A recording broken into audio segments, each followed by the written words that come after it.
Beletrina v živo. Gremo v Cankarja je knjiga, ki jo je napisal Mitja Rotovnik, so njegovi spomini. Je zgodba o gradnji Cankarjevega doma, zgodba o njegovih 30 in več letih direktorovanja v Cankarjevem domu. Je pravzaprav zgodba njegovega življenja, a ne, Mitja? Nekako tako bi lahko rekli, ja. Ali bi rekel, da so to bolj spomini, ali je to bolj zgodba o tem, kako smo Slovenci dobili svojo največjo kulturno hišo? To drugo, ja. Spomini so nekako zraven še ob kakšni dogodku, ob kakšni zgodbi, da še kaj podkrepim. Drugače pa to izključno knjiga za to, da bi tudi kasnejši še generacije lahko se obrnile na njo in zvedle, kako je sploh prišlo do Cankarjevega doma, kako smo ga gradili, kako smo ga otvarjali in kako so se potem začele aktivnosti kulturne, umetniške in tudi kongresne prireditve. Skratka, moja želja je bila od samega začetka, da se ta spomin na začetke Cankarjevega doma in potem seveda še nekaj dogodkov, ki so se razvrstili v naslednjih 30 letih, napišem. Ko si leta 2014 odhajal v pokoj, so vsi okrog tebe imeli eno vprašanje. In sicer, kaj boš počel, če imaš načrt, se spomniš? Seveda se spomnim, pa odgovora nisem imel čist dobrega. Ja, kaj? Tisto bom počel, ker bodo...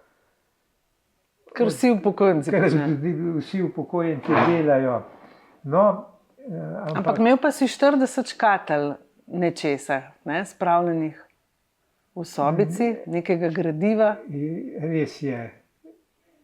Cankarjev dom je imel prekrasno urejen arhiv, ampak jaz sem si nekako zastavil za nalogo, da bom vse tiste bistvene stvari, ki sem jih doživljal, menadžiral, urejal in tako naprej,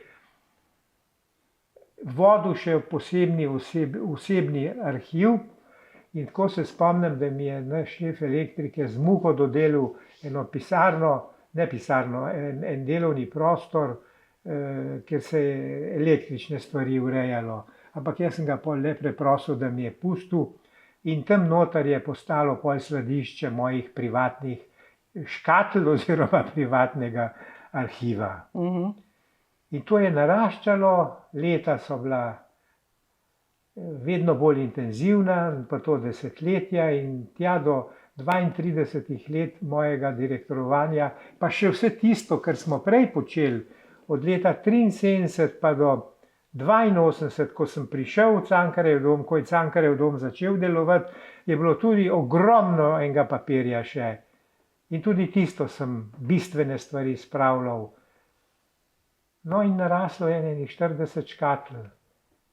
In potem si se tega lotil? Ne, potem so pa nastopili prijatelji, nastopili najožji člani okrog mene, družine, sinova, Polona. Čisto na koncu Mitja Čander, ki si je zabil v glavo, da moram jaz napisati spomine in da jih bi Beletrina izdala. No, ta pritisk je postopoma naraščal in jaz sem se pred 3 leti nekako odločil, ajde, da boste sitnarili, pa mi skozi tole očitali, da se nočem objaviti svojih spominov. Sem rekel, sprejmem izziv, skleneva z Mitjo Čandrom dogovor, da začnem delati, in sem začel. In potem so rekli, ampak pri pisanju pa potrebuješ ti tudi eno urednico, urednika, nekega človeka, ki bo nekako skupaj s teboj razmišljal o tem, kako bi bila knjiga čim boljša, čim bolj berljiva, čim bolj zanimiva in tako naprej. In so mi dodelili tebe, Tanja. Ja, in tako sva se midva začela dobivati v raznih kavarnicah. Ampak, a se ti spomniš, kaj si ti meni najprej rekel? Jaz se spomnim. Oziroma potem še 100-krat. Ja, se spomnim. Tanja, sem rekel, ne delamo knjige o Mitji Rotovniku, o njegovem življenju, o njegovi kompletni bibliografiji, delala bova knjigo, v kateri bo glavni junak Cankarjev dom in vsi tisti okrog njega, ki so kakorkoli prispevali, da smo se odločili, da ga delamo in ga potem tudi lepo utirili v programsko življenje Ljubljane in Slovenije. Skratka, jaz sem rekel, jaz se bom samo tam pojavljal, kjer se pač moram, zato da je zveza med dogodki, mnogih dogodkov je bilo takih, da sem samo jaz še nekako pri živih, ne. In takrat sem pa seveda moral povedati tudi, kako smo kakšne stvari konkretno urejali z glavnimi protagonisti gradnje. Predvsem pa z Janezom Zemljaričem, ki je postal najprej predsednik iniciativnega odbora za izgradnjo Cankarjevega doma, jaz pa podpredsednik, nato pa je on postal, ko se je vsa stvar stekla, postal predsednik operativnega štaba in jaz pa predsednik programske komisije in sva seveda družno tuhtala, kako bi to investicijo spravili pod kapo. In smo jo. No, za tiste, ki knjige niso še brali, naj mogoče samo na kratko poveva, da ta organizacijska struktura, da je pravzaprav slonela na parih ljudeh in da, tako kot knjigo bereš, je pravzaprav bila zelo enostavna in zelo efektivna, učinkovita. Ja, do začetka gradnje bi lahko celo rekel, da je bilo tako. Ker ko smo začeli graditi, je bil ves poudarek na najprej ekipi arhitektov, ki je morala zelo hiteti, da je pripravila vse načrte, in seveda na tej celotni široki gradbeni operativi. Ampak do odločitve, da gremo v gradnjo Cankarjevega doma, je pa sodeloval en izjemno širok krog kulturnih delavcev, umetnikov, turističnih delavcev, ker Cankarjev dom smo opredelili tudi kot hišo, v kateri ne bojo samo kulturne prireditve, ampak tudi kongresne. To bom potem še posebej poudaril nekaj značilnosti. In takrat je pa seveda bila vmešana celotna aparatura kulturnih skupnosti, občinskih, mestne, republiške. Potem tudi so se začele vključevati, ko so videli tudi umetniki, zadeve, absolutno tudi umetniki, ampak tudi oblastne strukture v mestu in v občinah in seveda tudi v republiki. Ja. Tako da... Ampak kar je mogoče zanimivo tudi za tistega, ki bo knjigo bral, ti si bil na začetku vedno, kamor si prišel, najmlajši. Ne?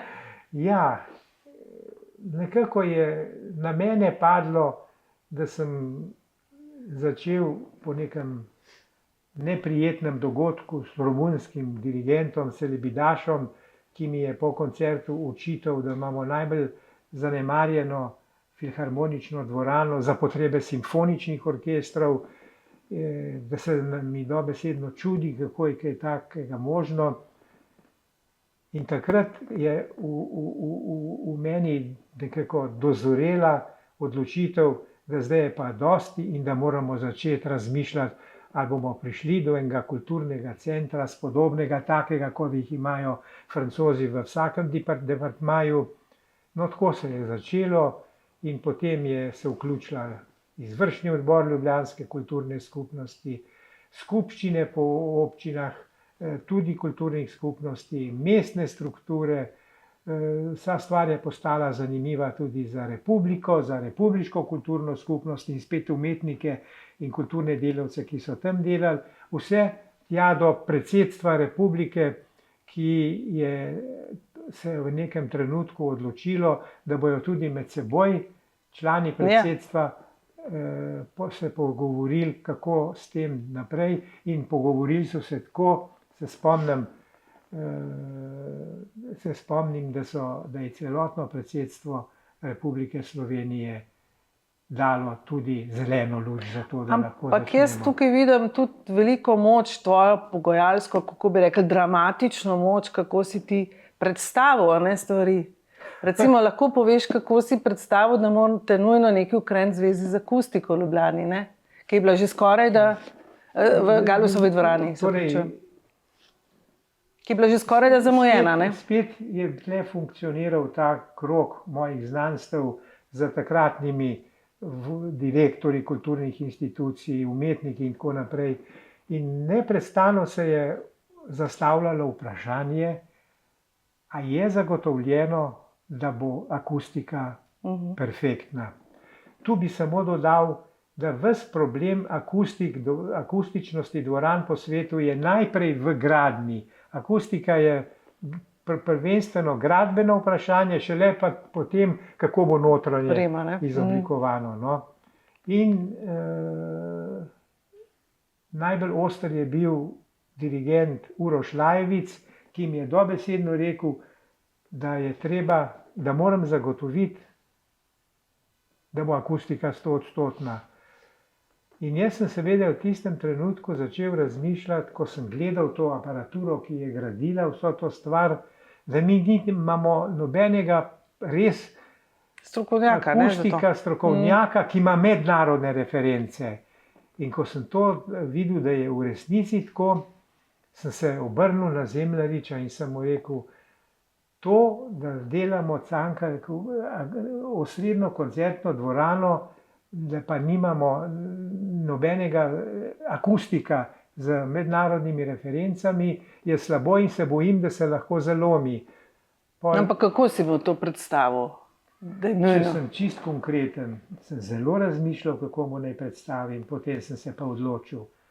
Rekel sem mu, tovariš Janez, akustika mora biti nad vse kvalitetna, sicer se lahko zgodi, da bodo v mestu, če sfalimo v akustiki, začeli vsi kazati s prstom nate in name, ker vejo, da sva bila glavna izvršna producenta gradnje Cankarjevega doma, da bodo rekli, te dva sta zafurala akustiko, jo ni.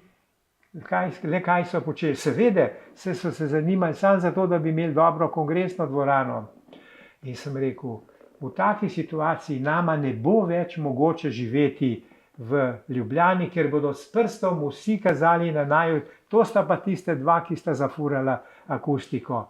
In sem rekel, Janez, lepo prosim, dajte ven takoj odločitev, sklep, da moramo povabiti na javni razpis vse najuglednejše akustike v Evropi. In tako je prišel profesor Kremer. Ne? Ja, tako je prišel profesor Kremer. Zanimivo je samo to, da me je Janez Zemljarič najprej zelo debelo gledal, pa bolj, ko sem razvijal to anekdotično zgodbico, je videl, da gre res skrajno zares lahko.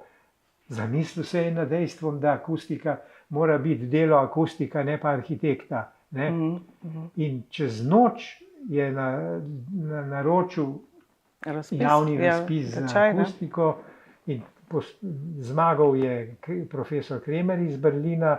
In to je bilo zadnji trenutek, da je on, ko je vse to zračunal, še prišel do Cankarjevega doma z načrti, do Galusove dvorane in da so ujeli še čas, da so gradbeno lahko zadevo naredili. Mi je prvi direktor Miro Kert enkrat tako mimogrede omenil, da je Kremer res zadnji trenutek prinesel rešitev postavitve sten v Galusovi dvorani, ker ena je že bila načrtovana, da bo čist narobe postavljena antiakustično. Skratka, tle smo imeli eno veliko srečo. In tudi veliko uspeh. Ja. No, ampak mogoče Slovenci ne vejo, da nisi bil ti prvi direktor Cankarjevega doma, ne? Ne, nisem bil. So me povabili, da bi bil.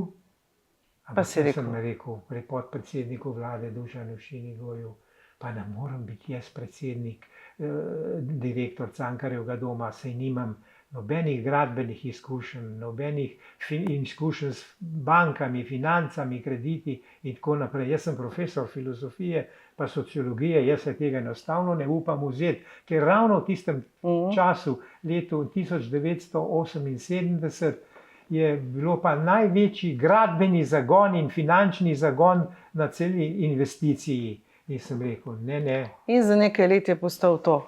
In oni so potem takoj morali najti drugega in so dobili Mirana Kerta, finančnika, ki je pa pol izvrstno 4 leta vodil na novo ustanovljeno delovno organizacijo in seveda tudi vse tisto, kar je bilo povezano z gradnjo, kajti investitor gradnje Cankarjevega doma je bila delovna organizacija v ustanavljanju Kulturni dom Ivan Cankar se je takrat imenovala in to je Miro Kert sjajno opravil. No, ampak ko so te drugič prosili, Ko so me pa drugič torej čez 4 leta, čez 4 leta je pa Kert rekel, da ni več zainteresiran, da bi vodil še naprej Cankarjev dom in so se spet, Dušan Šinigoj, podpredsednik vlade, se je spet obrnil na mene z besedami, pred 4 leti si rekel, da mogoče, da bi se sicer upal voditi delovno organizacijo, nikakor pa ne njene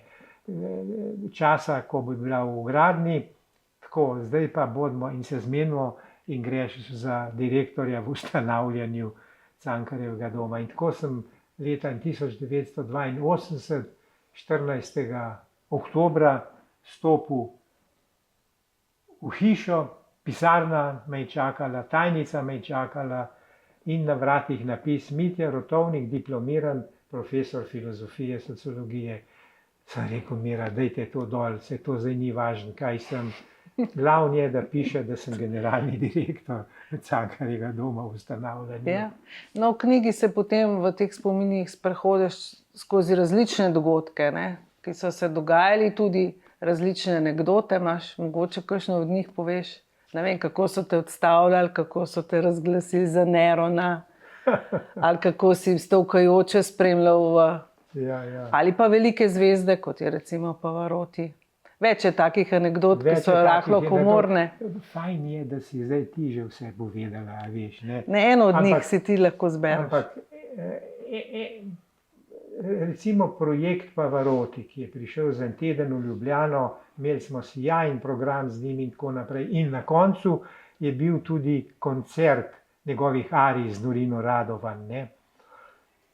Pavza, krasno je šlo do pavze.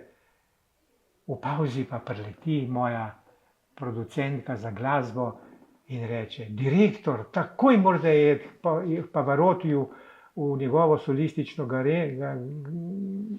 garderobo čist razburjenje.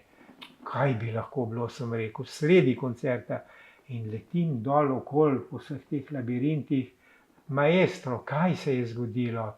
In mi reče, režiserja snemanja televizijskega sem prosil, da naj me ne snemati v desno lice, ker imam eno črno materino znamenje, ampak samo v levo stran. Jaz sem tako razburjen, da bi ker me ni upošteval, da bi najraje... Ker on se je spremljal na zaslončku, ne? Zahteval pa je, da ima v rožah noter majhen televizorček, da je še samega sebe lahko gledal, ne. Jaz sem rekel, grem jaz to takoj urediti, ne, grem takoj urediti in grem v kabino gor, ker je imela televizija svoje tehnične naprave in prosim režiserja, da ga naj ne snema v desno, ampak samo v levo lice. Na kar me začudi z odgovorom.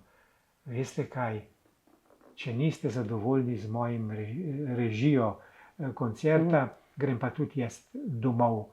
Jaz bom režijo delal tako, kot si jo jaz zamislim. Jaz sem bil frapiran. Ker jaz sem tudi umetnik. Jaz sem tudi umetnik, je poudaril. Prosim, sem rekel, vseeno upoštevajte mnenje Pavarotti in ga je k sreči upošteval. Tako da smo koncert srečno pripeljali do konca. Zdaj nekaj časa bralci že imajo knjigo pri sebi. Si dobil kakšne zanimive odzive? Desetine odzivov je bilo. Jaz sem dobesedno presenečen, da je knjiga preletela v pravem času med ljudi, kajti že v prvem tednu me je vsaj 15 ljudi poklicalo in mi čestitalo in se razveselilo, da je zdaj to na tržišču, da je možno videti, Kako se je rodil Cankarjev? Kako se je rojeval, to jih je zelo zanimalo, pa tudi seveda vse te zgodbe, ki so noter natančno popisane. Skratka, tudi nekaj pisnih pohval sem že bil deležen in zaenkrat ni bilo še niti ene negativne ocene.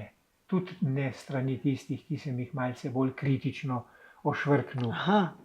Kar nekaj takih pa je. Ja, Ampak si bil zelo prizanesljiv, ne? To pa ti praviš, Prijazen. ja. No, Mitja, katera bo pa naslednja knjiga, ki jo boš napisal?